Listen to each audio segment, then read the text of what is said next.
Welcome back, everyone, to Contracting Business Basics. I'm your host, Lori Rawlings, Executive Director of the Plumbing and Mechanical Contractors Association of Oregon, Southwestern Washington, and Northern California. And today we're going to be doing learning module number 14 on design and estimating. So please welcome back our instructor, Hank Brancasio. Hi, Lori. Glad to be back as we get down to the last two of the learning module. So today we'll talk a little bit about design and estimating.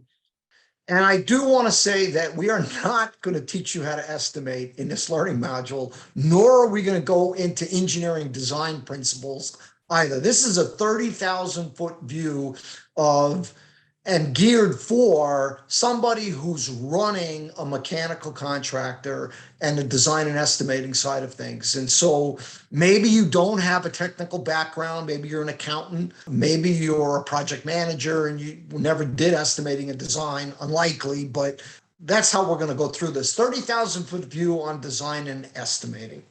Some objectives. So understanding design build projects and do I have this capability? Now, to those folks that do design build every day, I'm sure you would look at this and say, well, I can't believe somebody doesn't do design build. But there are contractors out there that don't do design build. Everything is plan and spec, bid, trying to get low, etc., and then don't really have much design build capability. So we'll talk about that a little bit. We'll talk a bit about mechanical estimating software. Do you need it? From that standpoint. Now, I will tell you that I'll date myself a little bit. When I first got into this industry, my estimates were done manually. Didn't have any software. It was the old style where you had a spreadsheet and you scaled off distances and you wrote things down. It was all done manually. Kind of not done that way anymore, but we'll talk a little bit about the software. And then finally, what is BIM? And I'll keep that discussion until we get to that slide. So design build projects, simply put, no plans or specifications to work from. You're the designer. You're the contractor and you're the designer. May require engineering calculations, may require development of mechanical plans, may have to be stamped by a registered PE or designer. Now, I say may for all three of those because it all depends on the scope of the project. If you're doing something at a house, it's residential, and somebody is, gutting a bathroom and you're putting a new bathroom in, yeah, that's kind of design build, but you don't need any engineering done. You take a toilet out, put a toilet in, take a bathtub out, put a shower in, take a sink out. You're not doing any real engineering. You're not really needing any mechanical plans. You could do a sketch. You may not have to get it stamped by a designer or an engineer. You still probably would have to pull a plumbing permit, but a little bit different. Plans and calculations may have to be submitted to local municipality or state. I will tell you in Wisconsin, if we did work at a hospital, it all had to be sent to the state, to the hospital engineers of the state for approval, and it had to be drawings that were stamped. So this varies from state to state, municipality to municipality. Here's the key with design build work. You can make more money on design build work, and you can have more fun with it because it's not necessarily price to price, but you are taking on greater responsibility and liability. So if you design a project and it doesn't work, you can't blame anybody. It's not like you can say, hey, it doesn't work. It's not my fault. The engineer didn't do it right. Well, you're the engineer. So you just need to be aware that the burden gets much greater on design build work than it does on non-design build work. Because in non-design build work, somebody has gone through, engineered the job, designed the project, and you are bidding on that scope of work. You also need to keep in mind, if you are doing design build work, that the design, whatever it might be, an HVAC system, a plumbing system, it's your intellectual property. What differentiates you from your competitor? So don't give it away. Don't make like, oh, hey, I'm not really that worried about it. No, it's your design. And so you want to hold on to that as intellectual property, which is what it is. Your solution is more important than the price. I think that's the greatest thing to think about with design build work. It's not about, well, I bid 23,500 and somebody else bid 21,000, they get the job. There might be an entirely different scope of work between your scope and their scope. The design might be different. Maybe there's more energy savings in your design. Maybe there's less cost for other people on the project with your design. So your solution is tied more to your solution, not necessarily your price. And that's what makes design build, I'm going to say, more attractive sometimes, because you have more flexibility to come up with your own creativity on how to do it, and that might help you win the project. I've been involved with many projects over the years where the solution we developed may not have been the lowest price, but it was the better solution that the customer really liked, and therefore we won the project. So what you have to understand, though, if you go down this path of doing design build projects, you have to ask yourself, do I have the capability of doing this, or do I need to outsource it? There are many contractors in this country that do design build work, and they do not have in-house engineers. They've got a small engineering firm that does their engineering for them. They do the drawings, they do the calculations, they submit everything. So it's a subcontractor to you. To the outside of you, it looks like design build work, but you're using an outside source to do that design work in lieu of having that capability in-house. From that standpoint, so a little bit different twist on it. As you get bigger and you do more design build work, you might run into a situation where you go, you know what, it's time to me to hire an engineer and bring an engineer or designer on staff to do this in lieu of me outsourcing it. Great. Yeah, and my question actually related to that bullet point on the last slide about greater responsibility and liability for the contractor. I just want to tie it back to one of our previous learning modules where we talked about insurance. If you're going to be doing design build work, you want to make sure you have professional liability insurance for this kind of thing, because as Hank pointed out, if project doesn't work out, you're the one who designed it, so you're going to not really have anyone else to point to. And that would be errors and omission insurance, professional liability insurance. And you definitely do not want to go down the path where you're starting to do a lot of design build work and you don't have that insurance policy.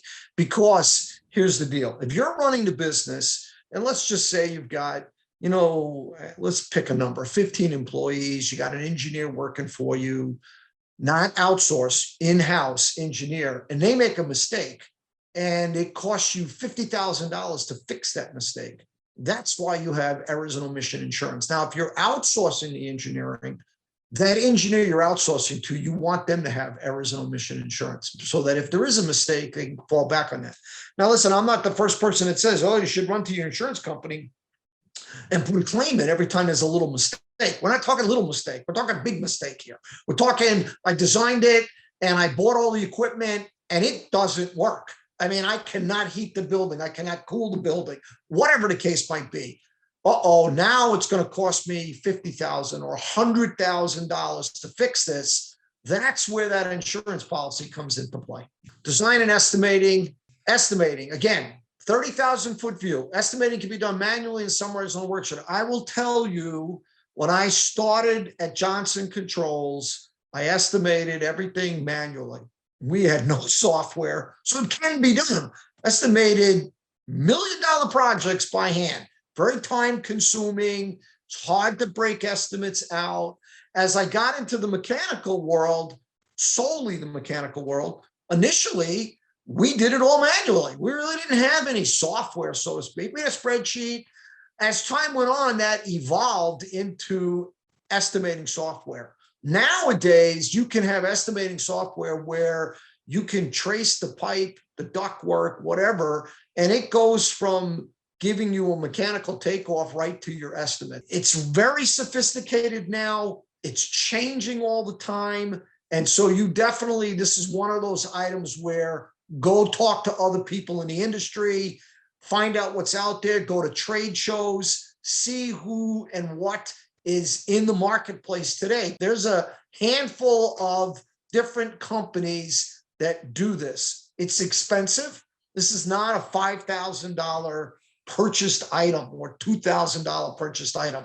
I mean, you could spend some serious coin here in getting this software, and it requires computing horsepower.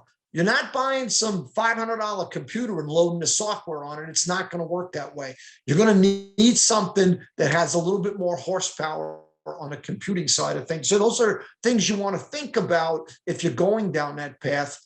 Requires a fair amount of setup time. Somebody's got to set this up with all of your standard estimating components, and so that needs to be done. So I'm not recommending this. I'm just giving you as an example. FastPipe is one of those estimating softwares that's out there. There's a handful of them.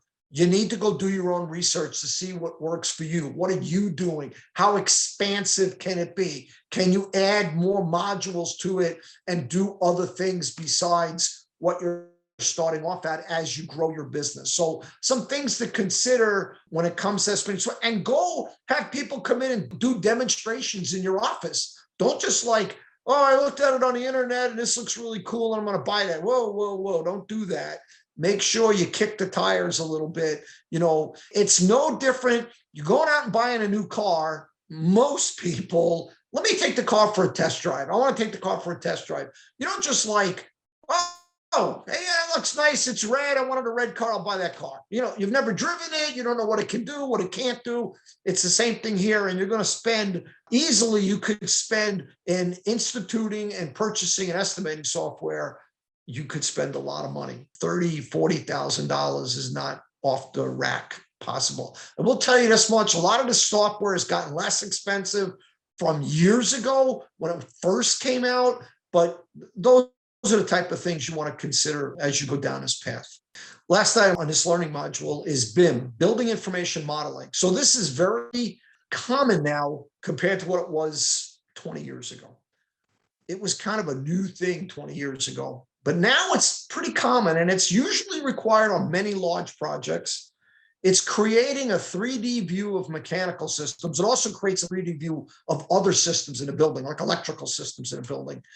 So now when it's being designed, when it's being laid out, you've got this 3D, it almost looks like a computer game, but it's used a lot to determine clash detection between trades. If you're on a large commercial project, I'll pick a hospital because hospital ceilings are just filled with stuff. Med gas, piping, ductwork, plumbing pipes, waste pipes, just a variety of different things that are up there. Electrical, it determines where you've got problems before you have a problem. I mean, that's the big advantage of doing this. It's another specialized software, might be part of that estimating software or your design software, but it's another piece to the component. If you're working for a large national general contractor, might be required. You might have to do this on a project. It may not be an option, which could be an issue if you're starting your business out, you're doing plumbing work, you're doing a hospital project. I can do that project, and then you end up working for a large general contractor, and the general contractor says, well, you got to do BIM, you got to do 3D modeling. Oh, I've never done that before. Well, you may have to outsource it. You may have to find somebody that can do that for you. So some little tidbits about BIM. Again, this is a very, very high level view of BIM. And I would suggest before you commit on a project to do BIM, understand what you just committed to, because this can get expensive in terms of how much time it takes to do this. And it gets worse if you don't have the right software to do it. Lori, any other questions? I really don't have any other questions on this one. This has been a very, very helpful overview. So I want to thank you for taking the time to put together this module, Hank. Great. Thanks, Lori. Thanks, everybody. And we will see you in the final learning module 15. Looking forward to seeing you soon.